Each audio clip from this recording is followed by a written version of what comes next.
ത്രിയേക ദൈവത്തിൻ്റെ പരിശുദ്ധ തിരുനാമം വാഴ്ത്തപ്പെടട്ടെ. കർത്താവിനാൽ അനുഗ്രഹിക്കപ്പെട്ടവരെ, പരിശുദ്ധ സ്ലീഹന്മാരുടെ ഓർമ്മ പെരുന്നാൾ ഇന്ന് പരിശുദ്ധ സഭ ആചരിക്കുകയാണ്. കർത്താവ് തൻ്റെ ശിഷ്യന്മാരെ പറ്റി പറയുന്ന ഒരു വാക്യം ഇപ്രകാരമാണ്: നിങ്ങളാകുന്നു എൻ്റെ പരീക്ഷകളിൽ എന്നോടുകൂടെ നിലനിന്നവർ. You are those stood by me in my trials. വിശുദ്ധ ലൂക്കോസ് 22-28 വാക്യം. കർത്താവിൻ്റെ പരീക്ഷകളോട് ചേർന്ന് നിൽക്കുന്നവരാണ് അവൻ്റെ ശിഷ്യന്മാരായിത്തീരുന്നത്. കർത്താവ് പലപ്പോഴും നമ്മുടെ വേദനകളിലും പരീക്ഷകളിലും ഒക്കെ ചേർന്ന് നിന്നിട്ടുണ്ടാകാം. അത് നമുക്ക് സൗഖ്യവും ആശ്വാസവും നൽകുന്നുണ്ടാകാം. പക്ഷേ കർത്താവിൻ്റെ വേദനകളോട്, അവൻ്റെ പരീക്ഷകളോട്, അവൻ്റെ കഷ്ടതകളോട് ചേർന്ന് നിൽക്കുന്നവരാണ് ശിഷ്യത്വ പദവിയിലേക്ക് വിളിക്കപ്പെടുന്നത്, ആ ഒരു അനുഗ്രഹമായ അനുഭവത്തിലേക്ക് എത്തുന്നത് എന്ന് ക്രിസ്തു ഓർമ്മിപ്പിക്കുകയാണ്. റോമാലേഖനം 8-17 വാക്യത്തിൽ പരിശുദ്ധനായ പൗലോസ്ലീഹ ഇത് തന്നെയാണ് അടിവരയിട്ട് സൂചിപ്പിക്കുന്നത്. നാം അവനോടുകൂടെ തേജസ്കരിക്കപ്പെടേണ്ടതിന് അവനോടുകൂടെ കഷ്ടം അനുഭവിച്ചാൽ അത്രയെന്ന്. നമ്മുടെ ജീവിതയാത്രകളിൽ സഭ നമ്മെ ഓർമ്മിപ്പിക്കുകയാണ്. ശിഷ്യത്വ പദവിയിലേക്കുള്ള വിളി എന്ന് പറയുന്നത് അവനോട് ചേർന്ന് നിൽക്കുന്നതാണ്.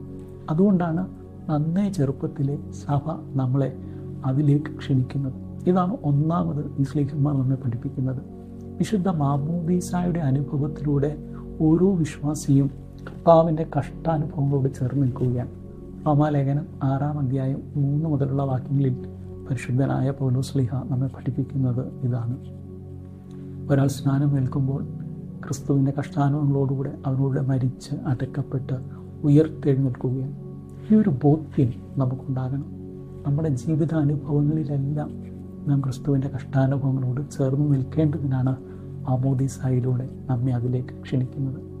രണ്ടാമത് യേശു ക്രിസ്തു നമ്മെ പഠിപ്പിക്കുകയാണ് അവൻ്റെ കഷ്ടാനുഭവങ്ങളോട് ചേർന്ന് നിൽക്കുന്നവരാണ് ശിഷ്യന്മാരാകുന്നതെന്ന്.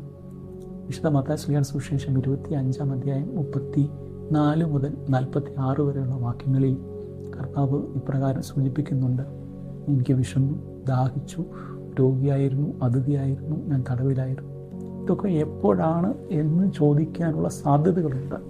അവൻ്റെ ശിഷ്യന്മാരായി തീരുന്നവർ വിശന്നിരിക്കുന്നവരെയും ദാഹിച്ചിരിക്കുന്നവരെയും രോഗികളെയും അനാഥരെയും ഒക്കെ ചേർത്ത് പിടിക്കുമ്പോഴാണ് അവൻ്റെ ശിഷ്യത്വ പദവിയിലേക്ക് വിളിക്കപ്പെടുന്നത്. ഒരു സാമൂഹിക പ്രതിബദ്ധതയുള്ള ഒരു പശ്ചാത്തലം, ഒരു അനുഭവം ശിഷ്യത്വത്തിന് ഉണ്ട് എന്ന് നാം മറന്നു പോകരുത്. നമ്മുടെ ജീവിതയാത്രകളിൽ ദുഃഖവും ദുരിതവും അനുഭവിക്കുന്ന മനുഷ്യരെ ചേർത്ത് പിടിക്കാൻ നമുക്ക് പറ്റണം.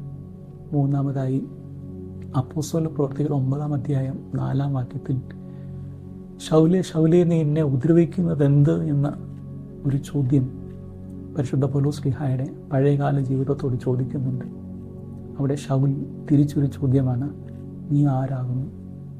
നീ ഉപദ്രവിക്കുന്ന ക്രിസ്തു ആകുന്നു എന്നൊരു മറുപടിയാണ് ലഭിക്കുന്നത്.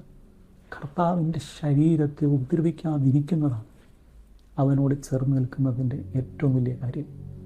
കർത്താവിൻ്റെ ശരീരത്തെ ഉപദ്രവിക്കാത്ത പൗലോസ്, ഉപദ്രവിക്കുന്ന ശൗൽ, അവനെ ഉപദ്രവിക്കാത്ത, അവന് വേണ്ടി കഷ്ടം അനുഭവിക്കുന്ന, അവന് വേണ്ടി വേദന അനുഭവിക്കുന്ന, അവൻ്റെ സഭയുടെ ശരീരത്തിന് വേണ്ടി, അവൻ്റെ സഭയ്ക്ക് വേണ്ടി, കർത്താവിൻ്റെ ശരീരത്തിന് വേണ്ടി വേദന അനുഭവിക്കുന്ന ഒരു വലിയ വ്യക്തിത്വമായി മാറുകയാണ്. സ്ലീഹന്മാർ എല്ലാവരും അങ്ങനെ തന്നെയാണ്.